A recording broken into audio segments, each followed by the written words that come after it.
friends. Welcome to our workout briefing for Tuesday, April 14th. Hope you guys are having a great week so far.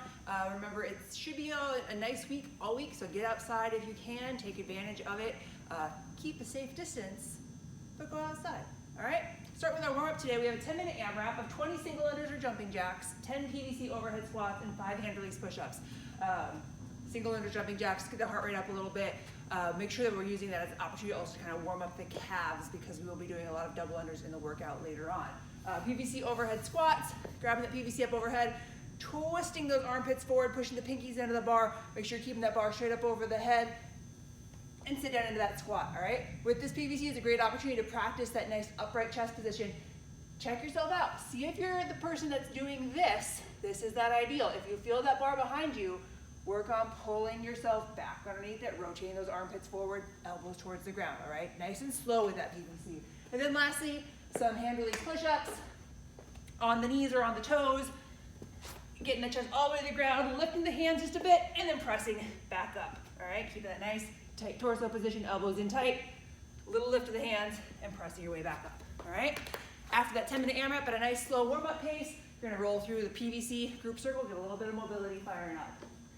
Then we will move along, and you will do a PVC burner progression. Follow that video below. Get yourself ready for our snatch work for the day, all right?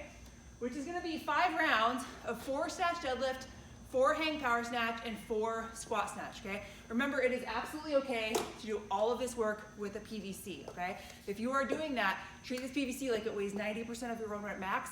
Get some feedback from it even though it doesn't weigh anything. This is about technique and working on positions, not about strength or speed necessarily today, okay?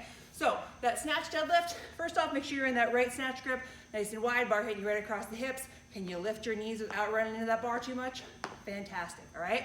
For that snatch deadlift, I'm gonna turn to this angle for you, driving those hips back, setting up with that bar as though you're pulling it from the ground. So that mid-shin level over the edge of the shoelaces.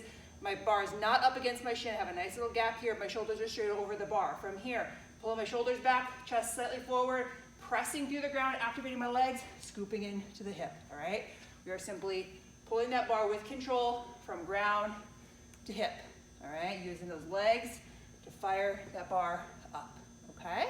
After your 4 snatch deadlifts, you're gonna give me 4 hang power snatch. That hang can come from anywhere above the knee, okay? So a couple options might be from just above that kneecap, driving the hips back, lowering that bar down to above the knee, shoulders still straight on top of that bar, eyes forward, weight through my midfoot. I'm gonna drive through my legs, scoop through my hips, and finish in that power catch position. Not a full squat, but still pulling under into this powerful position, okay?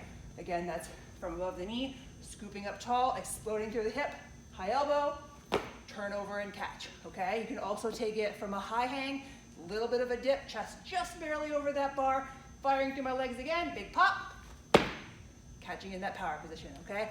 Emphasizing that full extension, making contact with the hips, keeping the elbows high so that bar stays close, with a powerful turnover and punch, okay? Then lastly, you'll go through 4 squat snatches. So back to that ground starting position, mid-shin, over the shoelaces, pushing through the legs to start, and then finishing all the way down into that squat to finish, okay?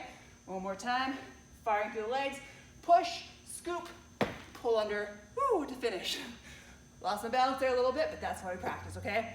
5 rounds, do that. If you do have access to a barbell and weights, feel free to use a little bit of it, but don't go crazy with weight. That's not what it's about today, okay? Next up, for our workout, we have the second of the Support Your Local Box fundraiser workouts. We did the first one last Tuesday. Remember, if you have not officially registered for this event, we'll call it, on games.crossfit.com, you still can. It is completely free to participate unless you would like to make a donation, but it's just for fun. It's a way to unify the worldwide CrossFit community, okay?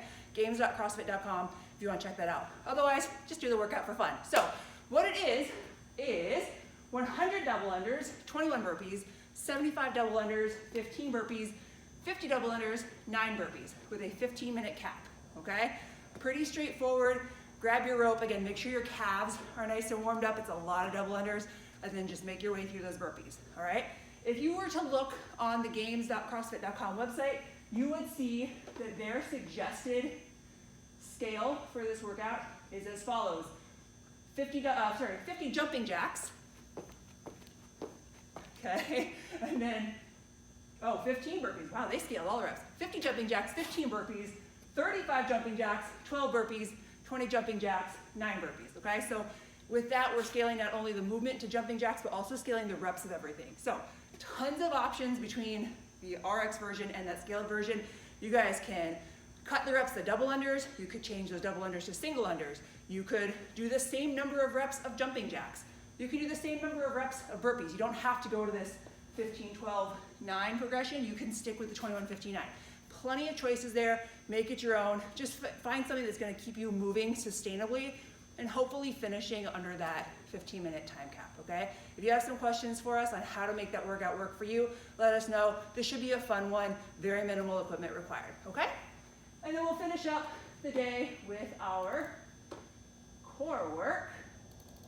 Oh yeah, if you do decide to do this workout and you have registered for the fundraiser through CrossFit, log your score on that website as well, not only through Tribe so that we can all see what you did, but go ahead and throw it on that leaderboard on the CrossFit website because that's kind of the point, okay? And then we'll finish up the day with some PVC or barbell tilts, either one, across the back, feet about hip width apart, keeping those hips as stationary as you can, and tilting side to side, avoiding pulling to straighten yourself out, making sure we're working through those oblique side abdominal muscles, all right? 50 tilts. And then 20 plank twists. Getting down on the ground, ideally on the elbows for this one, in that nice tight core position or plank position, and dropping one hip to the side and then the other side, or as close to the ground as you can. Again, working through both the center core and the obliques, all right? Have fun with this one, and go forth and have a lovely day. Bye-bye.